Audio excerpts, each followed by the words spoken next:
السلام علیکم ورحمۃ اللہ وبرکاتہ۔ بہت ہی پیارے مسلمان بھائیوں، بہنوں، بیٹوں اور بیٹیوں، میں غلام مصطفیٰ ہوں اور آپ دیکھ رہے ہیں میرا چینل پیام اسلام، جس پہ میں اللہ اور اللہ کے رسول کا پیغام آپ تک پہنچانے کی کوشش کرتا ہوں۔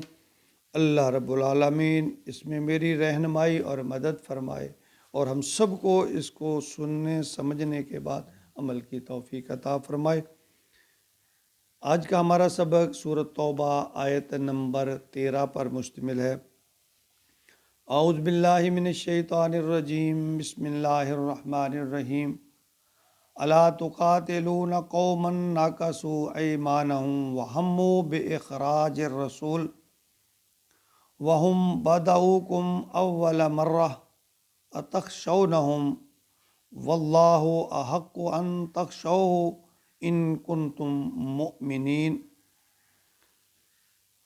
اس آیت میں اللہ رب العالمین مسلمانوں کو جہاد کی ترغیب دے رہے ہیں، لیکن اس میں ایک نقطہ جو ہے وہ بڑا واضح ہے کہ مسلمان پہل نہیں کرتا، وہ زیادتی کو روکنے، ظلم کے خلاف بند باندھنے یعنی اپنے دفاع میں وہ جنگ کرتا ہے یا مقاتلہ کرتا ہے، یا پھر اسلام کی سربلندی کے لیے۔ یاد رکھیں، اپنے حقوق کے لیے جہاد کرنا بھی، لڑنا بھی جہاد ہی ہے۔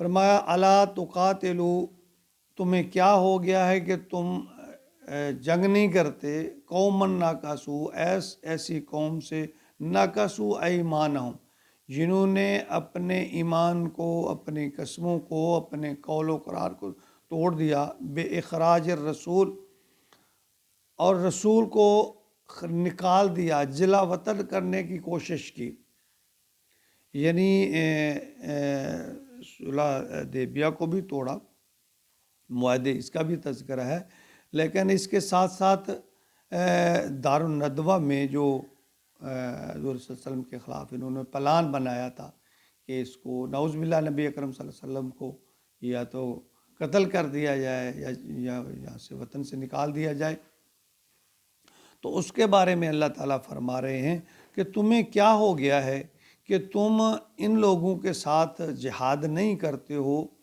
کہ ایک تو انہوں نے اپنے قول و قرار کو توڑا، اور رسول اس سے پہلے رسول صلی اللہ علیہ وآلہ وسلم کو جلا وطن کرنے کی کوشش کی، بلکہ کیا مجبوراً، جس کے پہ آپ نے ہجرت کی۔ وَهُمْ بَدَؤُوكُمْ أَوَّلَ مَرَّةٍ، انہوں نے آغاز کیا تھا تمہارے ساتھ پہلے مرتبہ، یعنی ان کی طرف سے پہل ہوئی تھی۔ جنگ بدر میں بھی ان کی طرف سے بھی یعنی پہل ہوئی تھی۔ صلح حدیبیہ کا واقعہ جو ہے، پھر ان کو زیادتی یا ان کو توڑنا، وہ بھی ان کی طرف سے ہی پہل ہوئی تھی۔ اللہ فرماتے ہیں اتخشونہم، کیا تم ان سے ڈرتے ہو؟ یعنی ایک مسلمانوں کو اللہ تعالیٰ کیا تمہارے اندر بزدلی ہے، تم ایمان کی پختگی نہیں، تمہیں اللہ پہ یقین نہیں، فاللہ احق ان تخشوہ ان کنتم مومنین، اللہ زیادہ حقدار ہے کہ ان تخشو، اس سے ڈرا جائے، ان کنتم مومن، اگر تمہارے اندر ایمان ہے تو اس زیادہ تم اللہ سے ڈرو، ان سے کیوں ڈرتے ہو؟ تو اس سے پہلے مسلمان دیکھ چکے تھے غزوہ بدر میں اللہ تعالیٰ نے مسلمانوں کی کیسے مدد کی ہے۔ یعنی اس میں جو دو تین باتیں ہیں وہ نکلتی ہیں۔ ایک تو فرمایا کہ تمہارے نبی کو انہوں نے جلا وطن کرنے کی کوشش کی، اور کہا جاتا ہے کہ دار الندوہ میں سارے کفار اکٹھے ہوئے، انہوں نے منصوبہ بندی کی کہ چونکہ نبی محمد، وہ ہم نبی تو ہم کہتے ہیں، وہ تو محمد کہا کرتے تھے صلی اللہ علیہ وسلم، کہ لوگ اس کے پیچھے دیوانے ہو رہے ہیں، یہ اپنی بات سے پیچھے نہیں ہٹتا، ہمارے معبودوں کو برا بھلا کہتا ہے، سب مل کر جو ہے اس کو منصوبہ بنایا کہ اس کو قتل کر دیا جائے، تو اللہ تعالیٰ نے وہاں سے بحفاظت نکال دیا۔ دوسرا فرمایا یہ جو وعدہ خلافی کا اللہ تعالیٰ بار بار ذکر فرما رہے ہیں، تو یہاں اس سے مراد جب معاہدہ حدیبیہ ہوا تھا تو مسلمانوں کا جو حلیف قبیلہ تھا بنو خزاعہ، ان پر بنو بکر نے اٹیک کیا، حملہ کیا، ان کے بہت سے لوگوں کو یعنی قتل کیا، اور قریش مکہ نے ان کی سپورٹ کی۔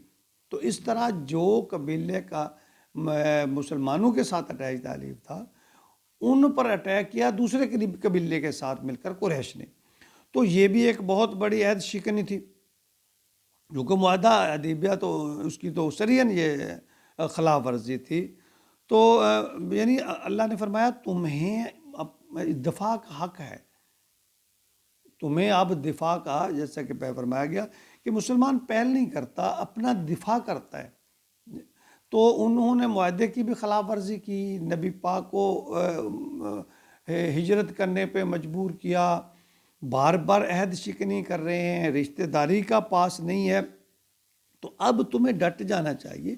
اب تمہیں اتخشونہم، تم کیوں ڈرتے ہو؟ کیسا ڈر ہے تمہیں؟ اللہ نے جنگ بدر میں قلیل تعداد ہونے کے باوجود کیا فتح سے ہمقرار نہیں کیا، اور بڑی باعزت فتح سے اللہ تعالیٰ نے فرشتوں سے مدد فرمائی۔ اور اگر تم حق پر ہو تو پھر اللہ سے ڈرو، ان سے نہیں ڈرو۔ دیکھیے یہاں اللہ نے ایک مومن کے لیے ایک اس کا ایمان کی پختگی کی بات کی ہے۔ جو ایمان، جس کے اندر ایمان ہوتا ہے نا، وہ اللہ سے ڈرتا ہے، لوگوں سے نہیں ڈرتا۔ اب دیکھیں جان جانی ہے تو ایک بار جانی ہے نا، مرنا ہی ہے نا ایک دن، انسان نے ایک دن مر ہی جانا ہے۔ اگر وہ عزت کی موت، ایمان کی موت مرتا ہے تو بھلائی اور کامیابی ہے۔ اگر وہ بزدلی کی موت مرتا ہے، بے ایمانی کی زندگی مرتا ہے، یعنی تو پھر اس کی زندگی کا کیا فائدہ؟ مرنا تو ہے ہی ہے، ایک دن مرنا ہے۔ اور یاد رکھیں جو مومن ہے نا، اس کے دل میں اللہ کے خوف کے سوا دوسروں کا خوف نہیں آتا۔ نبی پاک صلی اللہ علیہ وسلم کی طویل حدیث آپ نے فرمایا کہ سارے دنیا جہان کے لوگ اکٹھے ہو کر کسی کو نقصان پہنچانا چاہے نہیں پہنچا سکتے، ساری دنیا کے لوگ اکٹھے ہو کر کسی کا فائدہ کرنا چاہے نہیں کر سکتے، بجز اللہ کے اس جتنا اللہ نے لکھا ہوا ہے، جتنا اس کے مقدر میں ہے۔ تو پھر ہمیں کیوں خوف زدہ ہونا چاہیے؟ اور اسلام پر جان جانی تو کیا بات ہے، شہادت کی موت۔ اگر انسان دین کی خدمت میں، حق کی بات پر، سچ کی بات پر، سچائی پر، احکام شریعہ پر قائم رہتے ہوئے اگر اس کی جان چلی جاتی ہے تو یہ تو بہت بڑے اعزاز کی بات ہے۔ تو یہاں اللہ رب العالمین مسلمانوں کو ان آیات میں فتح مکہ کے لیے تیار کر رہے ہیں کہ آپ کھڑے ہو، قائم ہو، ان لوگوں کو پکڑو، مارو، جو لوگ اللہ کے دین میں کجی نکالتے ہیں، نقص نکالتے ہیں، عیب نکالتے ہیں، لوگوں کو روکتے ہیں، اپنے مفاد کے لیے استعمال کرتے ہیں۔ اور ساتھ یہ بھی فرما دیا جو لوگ توبہ کر لیں، نماز کی طرف آ جائیں، زکوٰۃ پہ آ جائیں، پھر تم ہمارے دینی بھائی ہیں، پھر ان کے ساتھ نہ لڑنا ہے نہ جھگڑنا ہے۔ ہاں اگر وہ یعنی اپنے عہد پیمان کو توڑیں، تمہارے ساتھ دین میں جو ہے وہ شرارتیں شروع کر دیں، فساد شروع کر دیں، تو پھر تم پکڑو، اور پکڑو ان لوگوں کو جو اس کے ذمہ دار ہیں۔ اللہ رب العالمین ہمارے ملک کو بھی اسلام کا گہوارہ بنا دے، امن و سلامتی کا گہوارہ بنا دے، اور ہمارے اندر سب سے بڑھ کر بات یہ ہے کہ ہمارے اندر ایمان پیدا کر دے۔ قوم کے اندر جب ایمان پیدا ہوگا تو پھر ہم قوم بنیں گے۔ اللہ تعالیٰ میں قرآن پر عمل کی توفیق عطا فرمائے، آمین یا رب العالمین۔